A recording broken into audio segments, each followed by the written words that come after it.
يضلله فلا هادي له ونشهد أن لا إله إلا الله وحده لا شريك له ونشهد أن سيدنا وسندنا وحبيبنا ومولانا محمدا عبده ورسوله صلى الله عليه وسلم أرسله بالحق بشيرا ونذيرا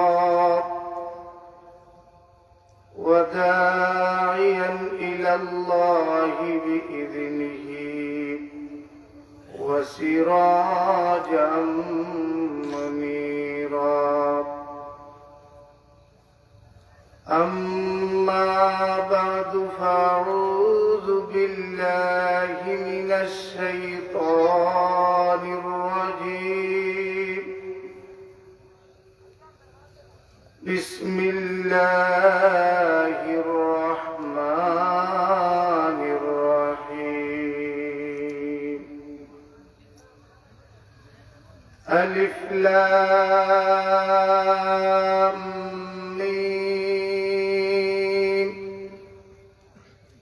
ذلك الكتاب لا ريب فيه هدى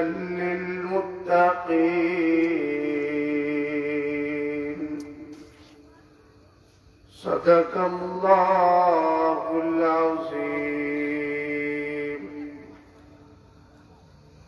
قال النبي صلى الله عليه وسلم خيركم من تعلم القرآن وعلمه. وفي شأن حبيبه مخبرا وآمرا إن الله وملائكته يصلون على النبي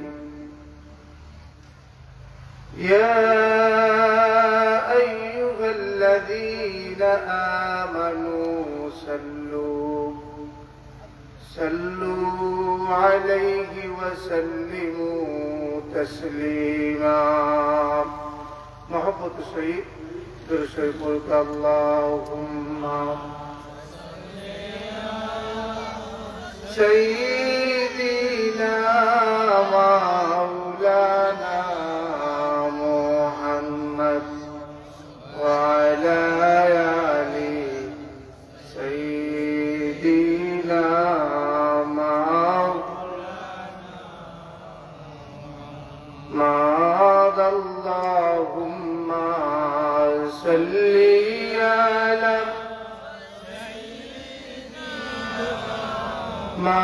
مولانا محمد وعلى آل سيدنا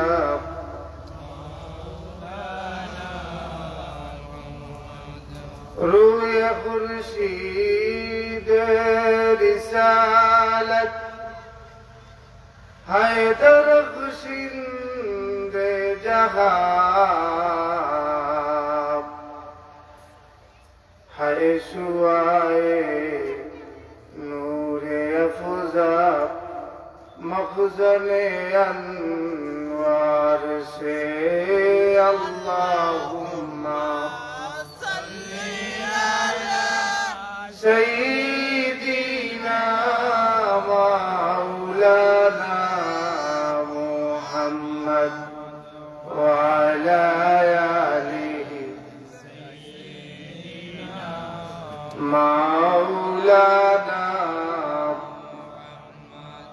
لا إله إلا الله لا إله إلا الله لا إله إلا لا إله لا إله إلا الله لا إله إلا لا إله لا إله لا إله يا حنان يا الله يا منان يا الله يا ديان يا الله يا سبحان يا الله لا إله لا إله لا إله لا إله لا إله إلا الله محمد رسول الله صلى الله عليه وسلم الحمد لله মহান আল্লাহ পাক রব্বুল আলামিনের দরবার অসংখ্য অগণিত শুকরিয়া জানাই যে মহান রব্বুল আলামিন পবিত্র জুমার রাত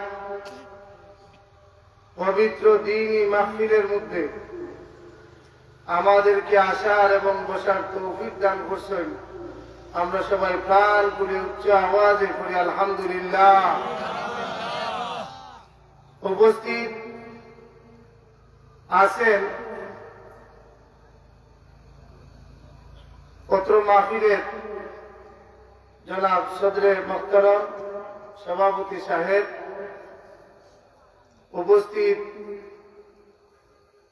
হয়ে গেছেন আজকের মাহফিলের সম্মানিত প্রধান অতিথি, যিনি সুন্দর আলোচনা আমাদের জীবন ফুটিয়ে তোলা, রাঙ্গিয়ে তোলার যে সমস্ত জিনিসের প্রয়োজন, কুটিনাটি বিষয়গুলা তুলে ধরেছেন।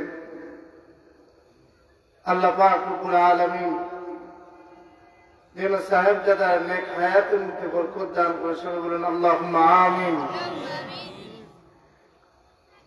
কিছু সময় পরেই আপনারা যার অধীর আগ্রহে বসে আছেন, শুধু ঢাকা থেকে আগত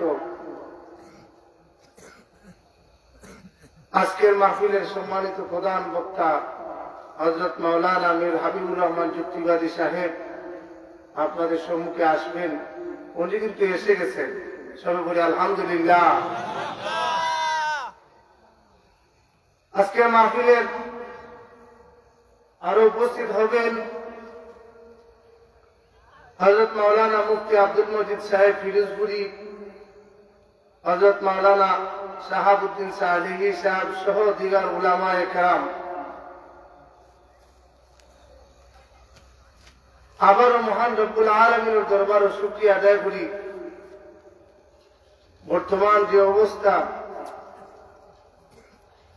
চতুর্দিকে আবার দ্বিতীয়বারের মতো আরম্ভ হয়ে গেছে করোনা ওমিক্রন, এর মধ্যে যে মহান রব্বুল আলামিন আমাদেরকে সুস্থ অবস্থা, ভালো অবস্থা রাখছেন, সবাই বলে আলহামদুলিল্লাহ। আপনারা যদিও কইবা ডরাইরা নেই, আপনারা তো পাক্কা অর্জন করাতেছেন, আমি একলা ডরাইবার কথা, আমি আস্তে আস্তে আমি একলা, আপনারা বহুত মাস আল্লাহ নিচে আসবেন, জুড়ে বলি আমরা আলহামদুলিল্লাহ। মহান রব্বুল আলামিনের দরবারে শুকরিয়া আদায় করলাম। আর মহান রব্বুল আলামিনের দরবারও প্রার্থনা করি আল্লাহ পাক রব্বুল আলামিন যেন আমাদেরকে আসমানি জমিনি গজবাত থেকে, আফত বলিয়াত থেকে আমাদেরকে হেফাজত রাখেন, সবাই বলুন আল্লাহুম্মা আমিন। আজকে আমরা এমন এক মজলিসের মধ্যে এসে উপস্থিত হয়েছি,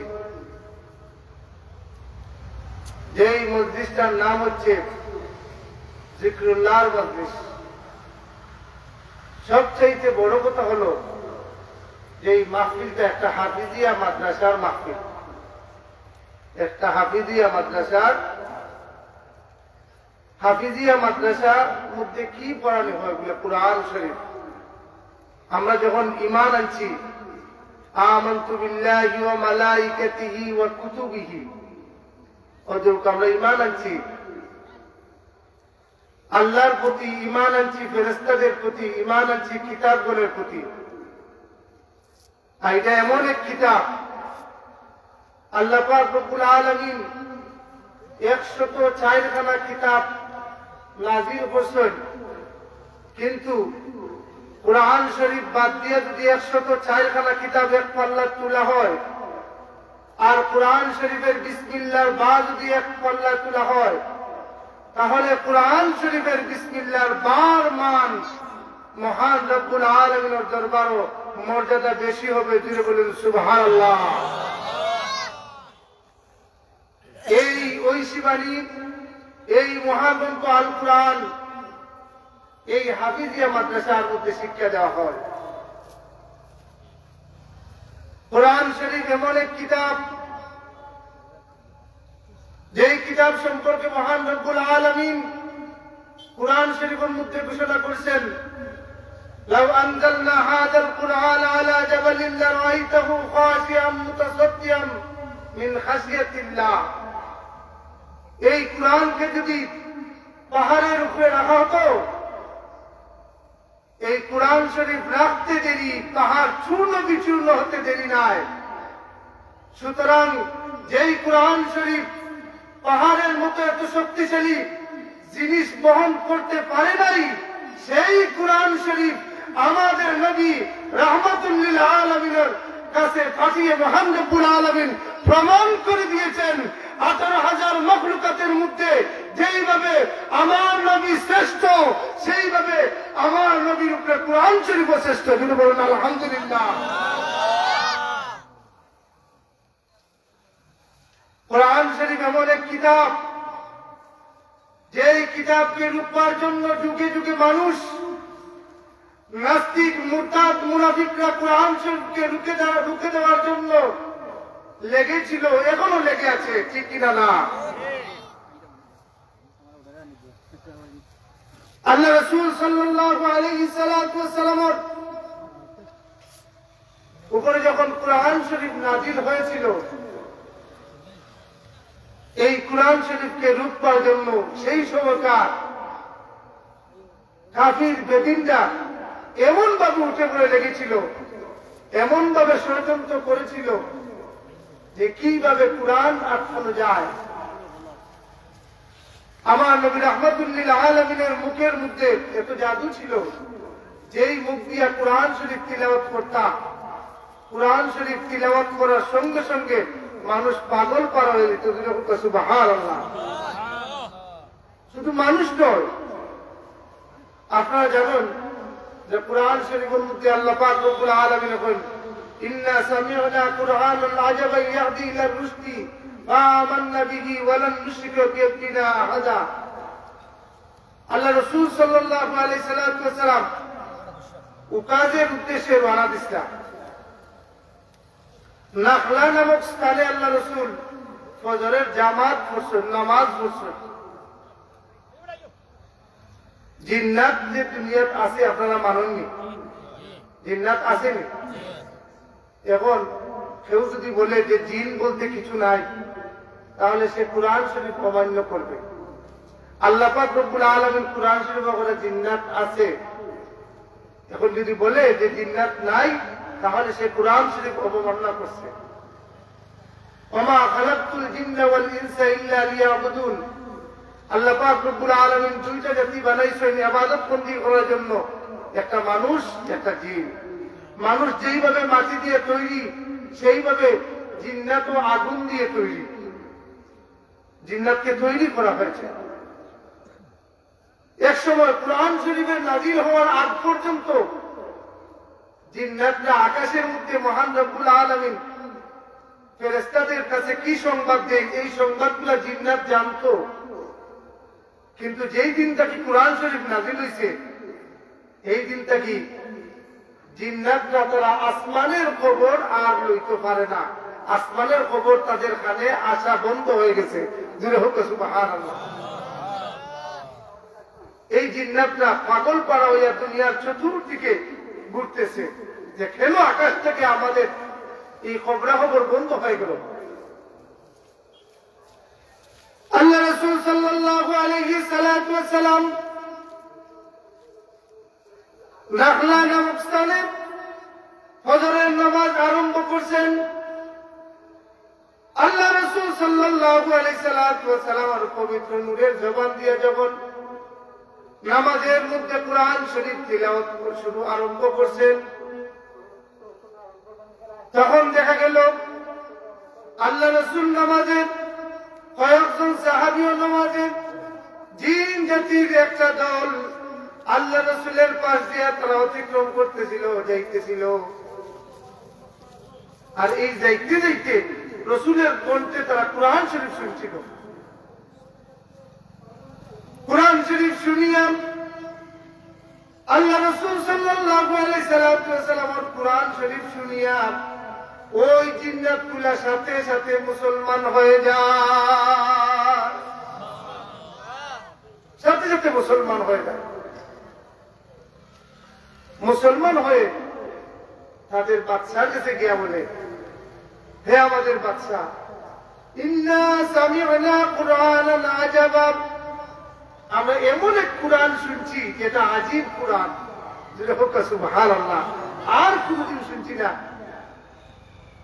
ইয়াহদি ইলার রুশদি ফাআমান্না বিহি ওয়া লান নুশরিকা বিরাব্বিনা আহাদা। এই জিন্নাতটাই ডাকিয়া বলেছিল, বাদশা আমরা কুরআন শরীফ শুনছি, আর এই কুরআন শরীফ শুনিয়া সঙ্গে সঙ্গে আমরা মুসলমান হয়ে গেছি। এমন মুসলমান হয়েছি রে বাদশা, আমরা তোমাকে জানাইয়া দিলাম, যতদিন এই জমিনে থাকবো, আল্লাহর এই জমিনের ভিতরে যতদিন আমরা জিন্নাত মানে আমাদের দল, আমরা যতজনে কুরআন শরীফ শুনছি, এই দল যতদিন দুনিয়ার থাকবো, আর কোনদিন মহান রব্বুল আলামিনের সাথে শরীক করতাম না। বুঝা গেল কি, যেটা এমন এক কুরআন যেই শুনে সে পাগল হয়ে যায়। এটা এমন এক কুরআন, জিন শুনুক আর মানুষ শুনুক, মানুষ পাগল করা হয়ে যায়। আল্লাহ রাসূল সাল্লাল্লাহু আলাইহি সাল্লামের উপরে যখন কুরআন শরীফ নাযিল হচ্ছিল, এমন মধুর সুরে আল্লাহ রাসূল কুরআন শরীফ তিলাওয়াত করতেন। আল্লাহ রাসূল বলেছেন, তোমরা মধুর সুর দিয়ে কুরআন শরীফ তিলাওয়াত করো। হযরত আবু বকর সিদ্দিক রাদিয়াল্লাহু তাআলা আনহু কুরআন শরীফ তিলাওয়াত করতেন। আল্লাহ রাসূল ঘরে গিয়ে ঢুকছেন, ঢুকার পরে কুরআন শরীফ তিলাওয়াত শুনলাম। শোনার পর হযরত আবু বকর সিদ্দিক রাদিয়াল্লাহু তাআলা আনহু জিজ্ঞাসা, ও আবু বকর, তুমি কি জুড়ে কুরআন শরীফ তিলাওয়াত করতে পারো না? নি আবু বকর নরম মনের মানুষ ছিলেন, খুব আস্তে আস্তে তিলাওয়াত করতেন। আল্লাহ রাসূল বলে, আবু বকর তুমি জুড়ে তিলাওয়াত করতে পারো না? নি হযরত আবু বকর জবাব দিলা, ইয়া রাসূলুল্লাহ, ইয়া হাবিবাল্লাহ, আমি এমন এক মালিকের কুরআন, এমন এক মালিকের কিতাব পড়লাম যিনি আস্তে পড়লেও শুনো। আল্লাহ রাসূল কয়, আমার আবু বকরের মতো যেই ব্যক্তি তিলাওয়াত করবে সেও বেহেশতে যাবে। আস্তে আস্তে কুরআন শরীফ পড়লেও কুরআন শরীফ পড়া হবে। হযরত ওমর রাদিয়াল্লাহু তাআলা যখন কুরআন শরীফ তিলাওয়াত করতেন, উচ্চ আওয়াজ দিয়ে তিলাওয়াত করতেন, বড় কণ্ঠ দিয়ে তিলাওয়াত করতেন। হযরত ওমর রাদিয়াল্লাহু তাআলা কুরআন শরীফ শুনে আল্লাহ রাসূল সাল্লাল্লাহু আলাইহি সাল্লামে বললেন, ওমর তুমি কি আস্তে কুরআন শরীফ তিলাওয়াত করতে পারো না? এত জুড়ে কেন তিলাওয়াত করো? হযরত ওমর বলেন, ইয়া রাসূলুল্লাহ, জুড়ে তিলাওয়াতের মধ্যে তিনটা ফায়দা। এক নম্বর ফায়দা হইল গিয়ারি আমি আমার মনে আত্মারে শান্তি পাই, জুড়ে তিলাওয়াত করলে জুড়ে হোক সুবহানাল্লাহ, আত্মারে শান্তি পাই। দুই নম্বর ফায়দা হইল হযরত ওমর বলেন, রাসূলুল্লাহ আমি যখন তিলাওয়াত করি গো নবী আমার পাশে যদি কেউ ঘুমো থাকে ঘুম থেকে জাগিয়ে উঠি আল্লাহর কালাম শুনে। 3 নম্বর ফায়দা গো নবী আমি যখন কোরআন শরীফ তিলাওয়াত করি আমি কোরআন শরীফ তিলাওয়াত আরম্ভ করার পরে আমার আওয়াজ যখন জুড়ে হয় শয়তান যদি আমার পাশে থাকে আমার আওয়াজ যত দূর পর্যন্ত যায় শয়তান ততদূর পর্যন্ত দৌড়িয়া যায়। আল্লাহ রাসূলের ডাক দিয়া কই ও আমার সাহাবী উম্মত আমি ঘোষণা দিলাম আমার যে উম্মতে জুড়ে জুড়ে তিলাওয়াত করবে তুমি মরে যায় কাল কিয়ামতের ময়দানে সেও বেহেশত যাবে। আল্লাহ রাসূল বলেন ইকরাউল কুরআন তোমরা কোরআন তিলাওয়াত করো। কেন কোরআন তিলাওয়াত করব? ফাইন্নাহু ইয়াতি ইয়াউমাল কিয়ামাতি কাল কিয়ামতের ময়দানে শাফিআন এই কোরআন শরীফ তোমার জন্য শাফায়াতকারী হবে, শাফায়াতকারী হবে। এই কোরআনের মধ্যে এত আকর্ষণ, কোরআনের কিছু কারামত আছে। কোরআনের একটা কারামত হলো গিয়ারি যে যতই পড়িবে ততই ভালো লাগিবে। আলহামদুলিল্লাহ প্রতিদিন আমরা নামাজও পড়ি একজন মুসল্লি কইছেন নি বলে খেলে আলহামদুলিল্লাহ খালি বারবার বদলাইয়া পড়ুন না এখানে না কেউ কইবে না, কারণ এটা একটা কোরআন শরীফের কারামত। 2 নম্বর কারামত হলো কোরআন শরীফ। এই কোরআন শরীফ যতদিন থাকবে যুগে যুগে মানুষদেরকে হেদায়েত দিবে। যেরকম সুবহানাল্লাহ। খুব কম সময়ের ভিতরে আমি শেষ করলি একটা ঘটনা বলি যে কোরআন শরীফের প্রাথমিক যুগে আল্লাহ রাসূল সাল্লাল্লাহু আলাইহি ওয়াসাল্লাম কোরআন শরীফ তিলাওয়াত করতেন। কাফিররা জানাই দিত তাদের ছেলেদেরকে যে মুহাম্মদে যা তিলাওয়াত করে তা তোমরা কখনো গিয়ে শুনবা না, মুহাম্মদের বাড়ির পাশে তোমরা যাইবা না। তারা ঘোষণা করে দিছে, আবু জেহেল উতবা সাহেবা সবই ঘোষণা করে দিছে। আল্লাহ রাসূল সাল্লাল্লাহু আলাইহি ওয়াসাল্লাম অভ্যাস আছে এশার নামাজ পড়ে নিরিবিলি ঘরের দরজা বন্ধ করিয়া তিলাওয়াত করতাম। আল্লাহ রাসূলের তিলাওয়াত আরম্ভ করছে, আবু জেহেলের কানে সুরটা গেছে। আবু জেহেলের কানে সুর যাওয়ার বাদে আবু জেহেল আস্তে আস্তে নবীর বাড়ির কান্দাত গেছে কি কোরআন শরীফ শুনবার লাগে। সুবহানাল্লাহ। যেই আবু জেহেল না করছিল সে আজকে নবীর বাড়ির কোরআন শরীফ শুনবার লাগে। আবু সুফিয়ানের কানে গেছে, আবু সুফিয়ানে তার বাড়িতে কোরআন শরীফ শোনার লাগে নবীর বাড়িতে গেছে কি। আহনাফ ইবনে সুরাইক কোরআন শরীফ শুনবার লাগে নবীর বাড়িতে গেছে কি। 3 জন লিডার কাফিরদের 3 জন লিডার তারা কোরআন শরীফ শুনবার লাগে নবীর বাড়িতে গেছে।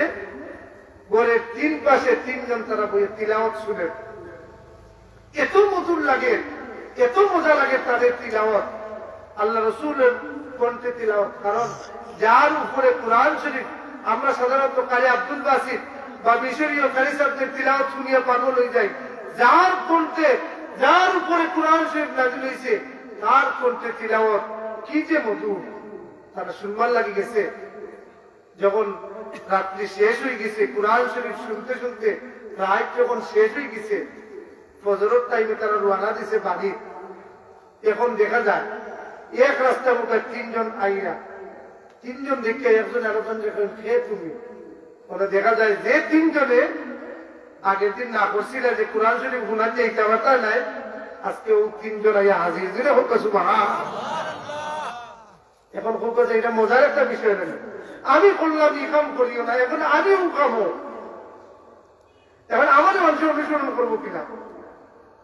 3 জনে মিলিয়া হাতের উপরে হাত রাখিয়া শপথ করলাম যে আজকে আসছো কেউ দেখছে না, ঠিক আছে যাও কি বাড়ি আর কালকে থেকে আইও না। যদি আমরা এগুলা আই পয়েন্টে খবর শুনে তাহলে কইব আমরার বাপকে আপনারা কইয়া তারা দিকে যাইব না, তাহলে আমরাও যাইব। দ্বিতীয় দিন আবার আল্লাহ রাসূল সাল্লাল্লাহু আলাইহি ওয়াসাল্লাম কোরআন শরীফ তিলাওয়াত আরম্ভ করছেন। এসার পরে আবু জাহেলের ভিতরের মধ্যে জ্বালা পয়দা হয়ে গেছে। গতকালকে কি সুন্দর কোরআন শরীফ তিলাওয়াত শুনছিলাম, আজকেও তো আবার কোরআন শরীফ তিলাওয়াত আরম্ভ হয়ে গেছে। আবু জাহেলে ঠিক করতে পারেন না কি করবে কি না, কি করবে কি না। শেষ পর্যন্ত আবু জাহেলে সিদ্ধান্ত নিল যে আমি আস্তে আস্তে চলে যাব, ইয়া কোরআন শরীফ তিলাওয়াত শুনবো। কারণ আজকে তো আমি একলা এগুলো রাখতা নাই। আবু সুফিয়ানের বাড়ির তুইয়া করে কি সুন্দর তিলাওয়াত শুনছিলাম। আবু জেহেল তো আজকে আইতো না, আমিও যাইবি। আগলা উঠে সুরাইকে কয় আমিও যাইবি। ওই তিনজন দ্বিতীয় দিনও আবার বাড়তে মারা দুটো হোক সুবহানাল্লাহ। কোরআন শরীফ তিলাওয়াত আরম্ভ হয়েছে। আল্লাহ রাসূল সাল্লাল্লাহু আলাইহি সাল্লাম কোরআন শরীফ তিলাওয়াত করলাম। এমন তিলাওয়াত আরম্ভ হয়েছে, আবু জেহেল আকলা ইবনে সুরাইক এবং আবু সুফিয়ান তিনজনে কোরআন শরীফ শুনতে শুনতে তারা আর বলতে পারে নাই, করতে পারে নাই। তাদের হুশও নাই, রাত চলিয়া গেছে, রাত তাদের চলিয়া গেছে। তারা কোনো হুশ নাই। ফজরের টাইম হয়ে গেছে, তিলাওয়াত বন্ধ হয়েছে, তাদের হুশ ফিরিয়ে আইছে। হুশ ফিরিয়ে আসার পরে যখন সে বাড়ির উদ্দেশ্যে রওনা দিছে, আবু জেহেল আকলা ইবনে সুরাইক সে রওনা দিছে। এখন আবু সুফিয়ানও বাড়ির উদ্দেশ্যে রওনা দিছে। আবার তিনজন রাস্তার মধ্যে দেখা, রাস্তা রাইট তো আন্দায় যায়। তিনজনকে আবার এখানো একজন আরেকজন মুখে চাই, খে তুমি তুমি খে? আবু জেহেলে কয় আমি আইছি গতকালকে ওয়াদা করছিলাই, ওয়াদা রক্ষা করাই নি না করাই না, ওখান দেখবার লাগে আমি আইছি। এত বুদ্ধির বাপ, তার নাম তো আবুল হাকম। বুদ্ধির বাপ, তার ভিতরে বুদ্ধি বড়া মতন না। লিডার হলো কোনো দোষ নাই, লিডার হলো কোনো দোষ নাই। সত্য কথা হয়তো হাসামাত পাচ্ছ, সঠিক বিচার করিও, সুন্দর করে তাই ভাষণ দেন, তার মাঝে কোনটা নাই। ইলা আছে না নাই? আবু জেহেল ডাক দিয়া কয় আকলা ইবনে সুরাইক, হে আবু সুফিয়ান, তোমরা কিসের জন্য এই জায়গার মধ্যে আইছো? আমার ঘটনা, আমার মনের মধ্যে যে বেদনা ছিল এটা তো সত্যি হয়ে গেছে। আমার মনের মধ্যে উঠছি যে তোমরা যাইবাই গিয়ে ওখানে দেখবার লাগে আমি আইছি। আবু সুফিয়ানে কয় আরে আবু জেহেল, তুমি একটা পুত্রের লিডার, তুমি যেইভাবে আমরা দেখবার লাগে আইছো, আমি আবু সুফিয়ান আইছি তোমারে দেখবার লাগে। তুমি নি কোরআন সূরা দাও। আপনার যুগে শুনাই আমি কিতা কোন নিয়ে, আমিও তো একটা পুত্রের লিডার, আমিও আইছি দেখবার লাগে। আবু জেহেল বলে এটা বাদ দেও, এখন বালাটিকে পয়লা মন্ত্রী ওয়াদা করো। এটা কিসের আকর্ষণে? কোরআন শরীফের আকর্ষণে। পয়লা মন্ত্রী ওয়াদা করো যে আর আইতাই নাই। আবার তারা ওয়াদা করে যে আর আইতাম না, কোরআন শরীফ শুনবার লাগে। 3 নম্বর দিন আবার কোরআন শরীফ তিলাওয়াত আরম্ভ হয়েছে। আল্লাহ রাসূল সাল্লাল্লাহু আলাইহি সাল্লাম কোরআন শরীফ তিলাওয়াত করেন। আবু জেহেলের প্রথমে আবু জেহেলের মনের মধ্যে জ্বালা আরম্ভ হয়ে গেছে যে আজকের ওয়াদা তো ডাটা ওয়াদা হয়েছে, আজকে তাই কারণ আজকে দেখি আমি একলা যদি হোক সুবহানাল্লাহ। আবু সুফিয়ানে কয় আজকে শক্ত ওয়াদা হয়েছে, আজকে তাই তারা তিনগুণ মনে এক কথা যে আজকে ওয়াদা শক্ত হয়েছে, আজকে কেউ হইতো না। কই আবার তিনগু কোরআন শরীফ শুনবার লাগি রাসূলের দরবারে হাজির দিলে হোক সুবহানাল্লাহ। আল্লাহ রাসূল সাল্লাল্লাহু আলাইহি সাল্লাম কোরআন শরীফ তিলাওয়াত আরম্ভ করছেন। সারা রাত তিনটায় কোরআন শরীফ শুনছেন। কোরআন শরীফ শুনিয়া ফজরের টাইম হয়েছে। আবার তারা বাড়ির উদ্দেশ্যে রওনা দিছে 3 নম্বর দিন। আবার তিনজন একই রাস্তা গিয়া আবার এক জায়গার মধ্যে দেখা, জুড়ে জুড়ে বলতা সুবহানাল্লাহ। আল্লাহ বাবুলে তুই দেখে লুকাইতে পারবো নি। আবার দেখা এখন আবু জেহেলে চাই, আবু সুফিয়ানের মুখে দিয়ে আবু সুফিয়ানে চাই, আকলা ইবনে সুরাইকের মুখে দিয়ে তিনজন তিনটা চাইয়া আজকে আর কোনো মাত্রায় আকলাস যাচ্ছে। তারা বাড়িতে শুনবে, বাড়িতে শুনবি, বাড়িতে যাওয়ার বাদে আকলা ইবনে সুরাইক লইছেন গোল্লা একটা বড় গোল্লা একটা লইয়া আবু সুফিয়ানের বাড়িতে শুনে। আবু সুফিয়ান দরজা লাগিয়া তাই ঘুমাই গেছে। যেই বাড়িতে গেছে বাড়ির যেই কেউ ডাক দিয়েছেন আবু সুফিয়ান দরজা খুল। আবু সুফিয়ানে কইলে ভাই ওটা ঘুমাইতাম মনে আপনি ডাকাডাকি বললে আস্তা রায় পূজা করি বলে না দরজা খুলতে হইবে। দরজা খোলার পরে আপনার কিন্তু সুরাইকে এই গোল্লাটা আবু সুফিয়ানের মাথার মধ্যে ধরছে, দরিয়া নাম দিয়ে এখন যে আবু সুফিয়ান আজকে জবাব দিতে হবে। এই যে 3 দিন মুহাম্মদুর রাসূলুল্লাহর কণ্ঠে কোরআন শরীফ শুনছ, এই কোরআন শরীফ আল্লাহর কালাম না মানুষের বানায়? জবাব দে। আবু সুফিয়ানের ডাক দেন, আর কোন ডাক লাগিবনে সুরাইব গোল্লাটা লামা মারিসকে আমি কইলিলাম, আমি 3 দিন কোরআন শরীফ শোনার বাদে আমার বিশ্বাস হইছে এটা কোনো মানুষের বানাল নাই। লাইসা হাযা কালামিল বাশার, এটা মানুষের কোন রচিত ভাষা নয়, এটা স্বয়ং আল্লাহর ভাষা। হতে ঐশ্বর্য লাগতে চল আবু জেহেল দিকে জিজ্ঞাসা, তুইও লোক বললো একটা, আমিও রয়েছি একটা। দুইজনে দুইটা করলাম, আবু জেহেলের বাড়িকে ডাক দিয়েছে, আবু জেহেল দরজা খুল। আবু জেহেল মাত্র ঘুমাইছে, দরজা খোলা দায়িত্ব নাই, দরজা খুলতেই আমরা দরজা ভাঙ্গি নিব। দরজা খুললে দেওয়া হয়েছে, আবু জেহেল বাড়াই হয়েছে। আবু সুফিয়ান এবং আপনার কিমনে শুনাই দুই দিক থেকে দুইজনে গোল্লা দর্শন দরিয়া কই যে আবু জেহেল আজকে সত্যি জবাব দে, জবাব না দিলে আমরা গোল্লা থেকে তুই রেহাই পাইতে নাই। তুই জেলা লিডার, আমরাও লিডার, তোর জেলা মানুষ আসেন, আমরাও মানুষ আসেন, আমরা ভয় করি না। ধীরে ধীরে হোক সুবহানাল্লাহ, ধীরে বলুন এটা কিসের পাওয়া? কুরআন শরীফের পাওয়া। وَإِذَا تُلِيَتْ عَلَيْهِمْ آيَاتُهُ زَادَتْهُمْ إِيمَانًا وَعَلَى رَبِّهِمْ يَتَوَكَّلُونَ। আল্লাহ পাক রব্বুল আলামিন বলেন, কুরআন শরীফ তিলাওয়াত করলে অথবা তিলাওয়াত শুনলে ঈমান তাজা হয়, ঈমান বৃদ্ধি পায় এবং মনের এবং এই অন্তরের আওয়াজটা প্রকট হয়ে বেড়ায়। একমাত্র আল্লাহ ছাড়া কোন মানুষকে এই অন্তর ডরায় না।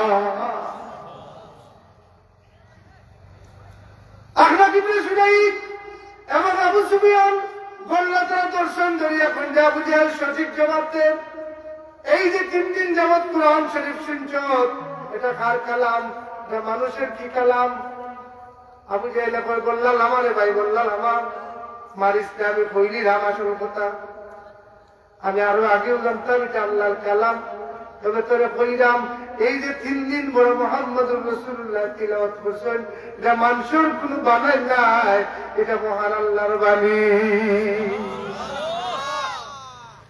কইলাতে মুসলমান আসতে হবে, বলে মুসলমান তো হইতাম পারি না, মোহাম্মদের গুত্রে আর আমার গুত্রে কিছু মাহির আছে, বলে মুসলমান হয়ে গেলে মোহাম্মদের মেয়েটা মানা লাগবে, মোহাম্মদের গুত্র টানি দিব, জুড়ে বলতে আউযুবিল্লাহ।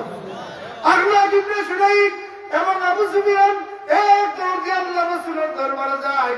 আল্লাহ রাসূলের দরবারে গিয়া কোরআন শরীফ শুনিয়া শুনিয়া মুসলমান দুইজন হইয়া যায়।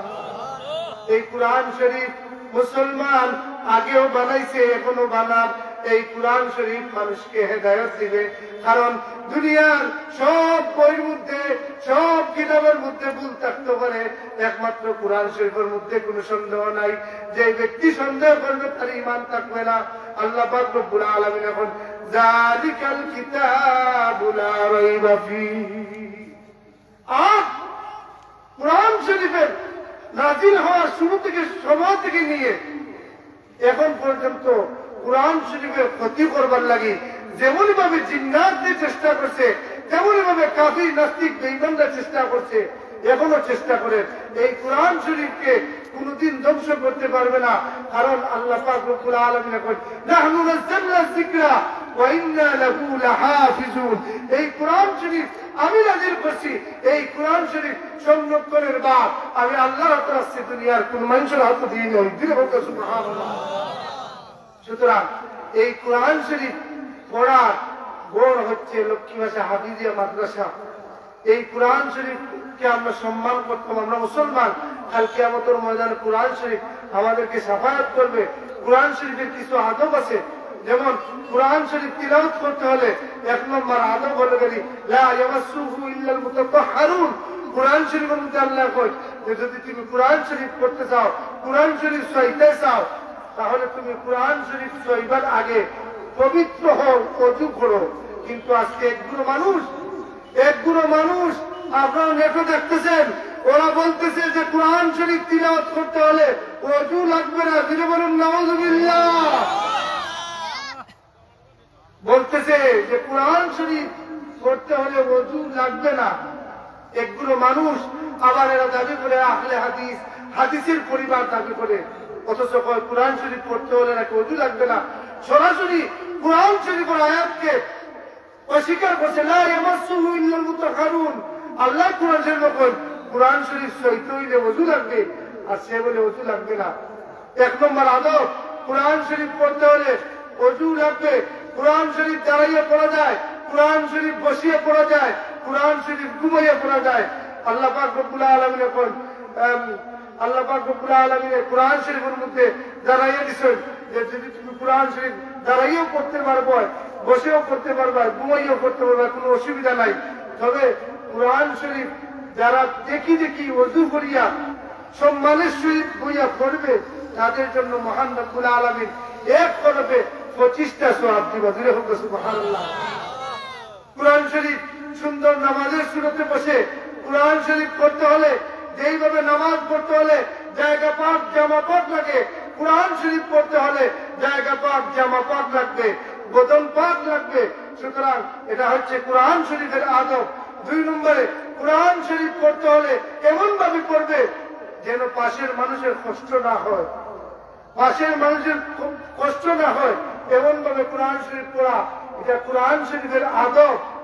কোরআন শরীফের আদব। আল্লাহ রাসূল সাল্লাল্লাহু আলাইহি ওয়াসাল্লাম তাহাজ্জুদ নামাজ পড়তা, এক বিস্তার হযরত আয়েশা ঘুমো, এক বিস্তার রাসূলুল্লাহ সাল্লাল্লাহু ঘুমো। আল্লাহ রাসূল আয়েশার খান্দাতে উঠতে তাহাজ্জুদ নামাজ পড়তা, হযরত আয়েশাও খবর পাইতেন। সুবহানাল্লাহ। সুতরাং কোরআন শরীফ এমন ভাবে আমরা তিলাওয়াত করতাম যাতে মানুষের কষ্ট না হয়, এই দিকে আমরা খেয়াল রাখতাম। এটা কোরআন শরীফের আদব। 4 নম্বর, কোরআন শরীফের আদব হলো কোরআন শরীফকে অবহেলার পাত্র মনে করে তিলাওয়াত করতাম না। অবহেলা কি জানেন? একগুলো মানুষ আছে না, জানি না আপনার দিকে আছে কি নাই, আমার দেখা আছে। কোরআন শরীফ আরম্ভ করছে আউযু বিল্লাহি মিনাশ শাইতানির রাজিম, বিসমিল্লাহির রহমানির রহিম, আলিফ লাম মিম। ও তখন বলে এই গরুর দরজাটা খুললে দে, গরুর দ্বার খুললে দে। আউযু বিল্লাহ। এরা আছে না নাই? কোরআন শরীফ তিলাওয়াত করে মাতে, কোরআন শরীফ তিলাওয়াত করে মাতে, আছে না নাই? এটা কোরআন শরীফের সাথে বেয়াদবি হয়, আদবের বড় খেলা।